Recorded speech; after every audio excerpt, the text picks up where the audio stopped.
اللهم صل على سيدنا ومولانا اللهم محمد صل على نبینا سيدنا ومولانا محمد وعلى آلہ وصحبہ بارک وسلم۔ وبارك اللہ کا شکر، وسلم. اللہ پاک نے ہمیں توفیق دی، اس کے گھر میں آئے، نماز پڑھی، سجدے کیے، اللہ کے قرآن کا فہم حاصل کرنے کے لیے بیٹھے۔ اللہ پاک کی خدمت اپنی بارگاہ میں آقا علیہ السلام کے جوڑوں کے صدقے قبول فرمائے۔ آمین. پچھلی مجلس میں آپ کو سکھایا تھا تعوذ کیسے پڑھتے ہیں۔ اعوذ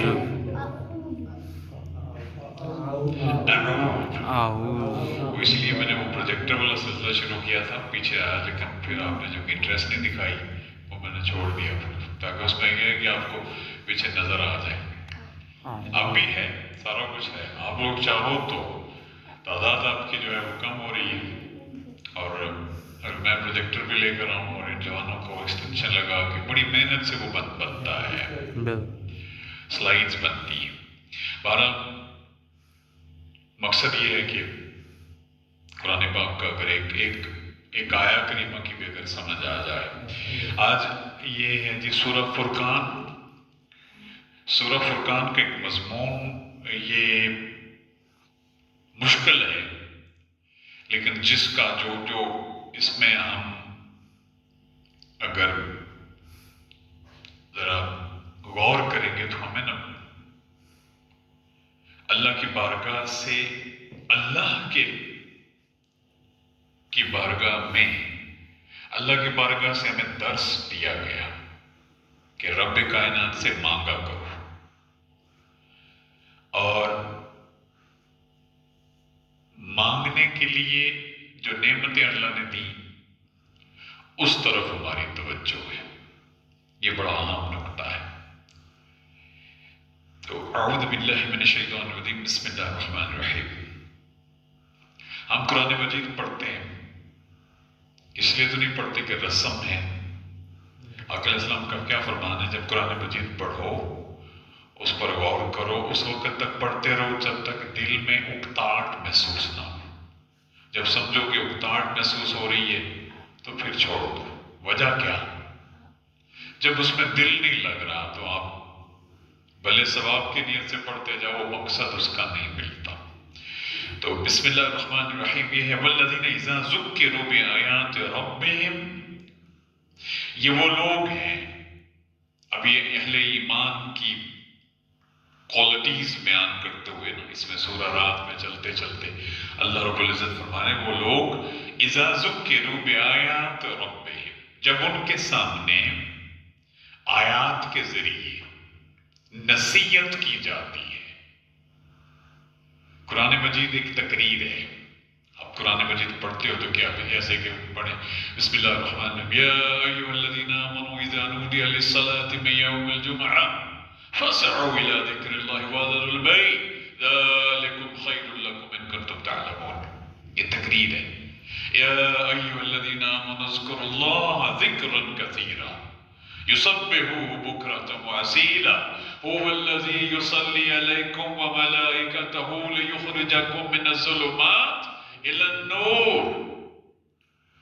یہ آیت، یہ تقریر ہے قرآن مجید کا۔ قرآن مجید تقریر کے انداز میں نصیحت۔ لو انزلنا هذا القرآن على جبل لرأيته خاشعا متصدعا من خشیۃ اللہ۔ اگر یہ قرآن مجید پہاڑ پر نازل ہوتا تو پہاڑ بھی اللہ کی خشیت سے پاش پاش ہو جاتا، پھٹ جاتا۔ یہاں کیا ہے، اذا ذکروا بآیات ربہم، جب آیات نصیحت کی غرض سے تلاوت کی جا رہی ہیں، لم یخروا علیہا،